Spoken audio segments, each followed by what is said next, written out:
ایک بات اور کرنی ہے آپ سے، اور آپ کو پتہ ہے قرآن پاک نے کہا یہودیوں پہ اللہ نے ذلت مسلط کر دی ہے، یہ ذلیل ہے، ان کا کوئی دیش نہیں، یہ جہاں انہوں نے قبضہ کیا وہ نا فلسطین میں، یہ قبضے کی جگہ ہے، اور ایک مٹھی بھر ملک ہے، شاید 60-70 لاکھ آبادی ہو اسرائیل کی، اگر امریکہ اس کی مدد نہ کرے تو اسرائیل قائم نہیں رہ سکتا، اور اس کے گرد 12-14 اسلامی ملک ہیں، جتنی اسرائیل کی کل آبادی ہے اتنے مصر کی صرف فوج ہی فوج ہے، اتنا چھوٹا ملک اور مسلمانوں کو للکارتا ہے۔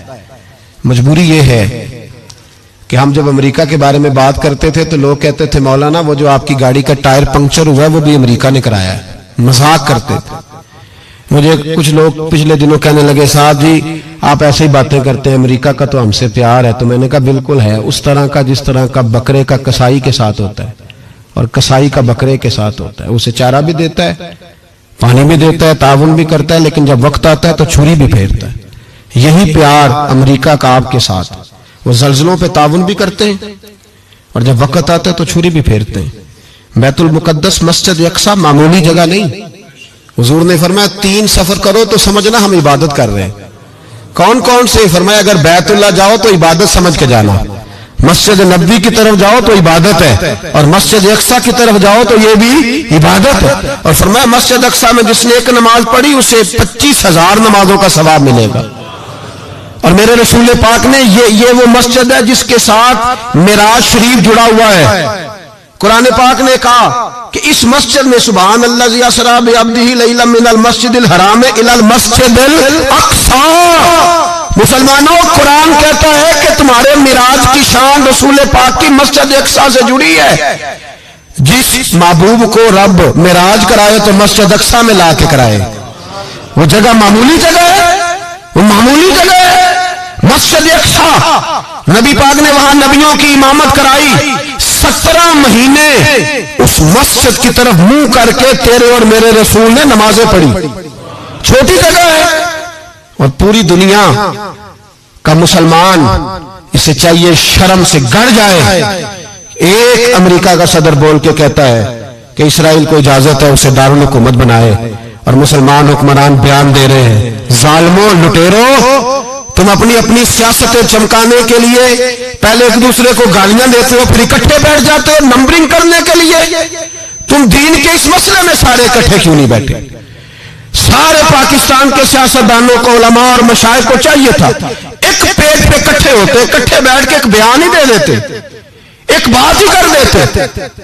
پھر میرا سلوٹ ہے ترکی کے صدر کو، پھر میرا سلوٹ ہے ترکی کے صدر کو، اس نے بہت عرصہ پہلے کہا تھا مسجد اقصی میری خواب میں آئی تھی اور رو کے کہتی تھی آئے مجھے کوئی صلاح الدین ایوبی کا ماننے والا، کوئی آئے مجھے بچائے، کہتے میری خواب میں آئی تھی اور روتی تھی، کہتی تھی کوئی آئے۔ اور ایک شاعر نے کہا ہے مسجد اقصی نبی پاک کو بھی بلاتی ہے، کہتی ہے ایک بار پھر طیبہ فلسطین میں آ، راستہ دیکھتی ہے پھر مسجد اقصی تیرا، ایک بار پھر سے طیبہ سے فلسطین میں آ، راستہ دیکھتی ہے پھر مسجد اقصی تیرا۔ کوئی بول رہا ہے نہیں اتنا مقدس مقام، چھوٹے چھوٹے بیان، اور کہیں اکٹھے ہو جاؤ، میں بتاتا ہوں تمہیں مسئلے کا حل کیا ہے، میں بتاتا ہوں۔ 2 کام کرو، ایک کام وہ کرو جو حضرت سلمان فارسی نے کیا تھا، سنو حل سنو مسئلے کا، میں چھوٹا آدمی ہوں پر حل سنو مسئلے کا۔ زندگی میں ایک کام مسلمان کر لے، جٹ بن کے، بٹ بن کے، رائی بن کے، پاکستانی، مصری، سعودی بن کے بڑا جی لیا۔ ایک کام وہ کرے جو حضرت سلمان نے کیا تھا، جب ایک کافر نے پوچھا آپ کا نام کیا ہے تو فرمایا میرا نام اسلام ہے، بولیے سارے میرا نام، کہا تمہارے باپ کا نام، فرمایا اسلام، دادا کا نام کا اسلام، پردادا کا نام، بازو تیرا توحید کی قوت سے قوی ہے، اسلام تیرا دیش ہے تو مصطفی ہے۔ ایک کام وہ کرو جو حضرت سلمان نے کیا تھا۔ کافر جب پوچھے تو کہو ہم سارے اسلام ہیں، ہم سارے کیا ہیں، ہم پہلے مسلمان ہیں، باقی بعد میں کچھ اور چیز۔ دوسرا کام وہ کرو جو حضرت امیر معاویہ نے کیا تھا۔ سن لو یہ حال ہے اس مسئلے کا، سنو۔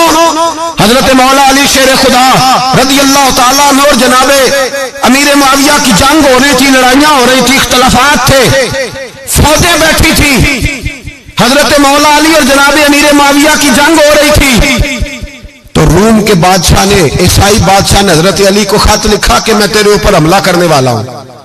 خط لکھا نا حضرت علی کو، تو جواب حضرت امیر معاویہ نے دیا.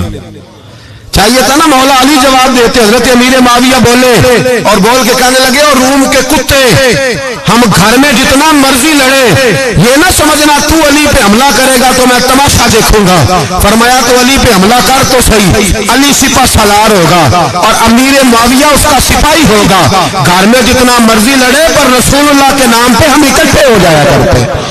یہ رسول اللہ کا دین ہے، اس پہ ہم اکٹھے ہیں، یکجان ہیں. فرمایا علی سپہ سالار ہوگا اور امیر معاویہ سپاہی ہوگا، اکٹھے نکلیں گے اور کفر کو بتائیں گے کہ اگر تم مسلمانوں کی طرف دیکھو گے پھر ہم یکجان ہیں.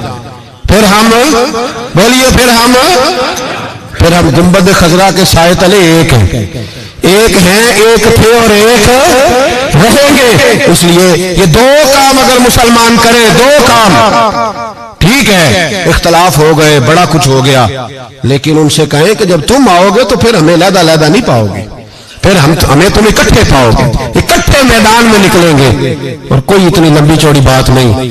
میں کیا کروں، میرا تو آئیڈیل بنتا جا رہا ہے طیب اردگان. عجیب بات ہے نا کہ اس کے پاس ایٹمی طاقت آپ سے کمزور ہے، آپ کی تگڑی ہے. اس کے پاس جو فوجی طاقتیں ہیں وہ اپنی جگہ پر، آپ کی فوجی طاقتوں کا لوہا مانتی ہے دنیا. لیکن پھر مجھے کہنے دو نا، میدان میں بندہ ایٹمی طاقت سے نہیں لڑتا، ایمان کی قوت سے لڑتا ہے. اور بول اٹھا ہے نا، کیا کر لیا اس نے اپنی پارلیمنٹ سے خطاب کیا ہے، مطالبہ ہے، علماء سے گزارش ہے، مشائخ سے گزارش ہے، ہر مکتبہ فکر کے آدمی سے گزارش ہے، علماء اور سیاستدانوں سے اپیل ہے کہ پارلیمنٹ کا مشترکہ اجلاس بلائیں، مشترکہ.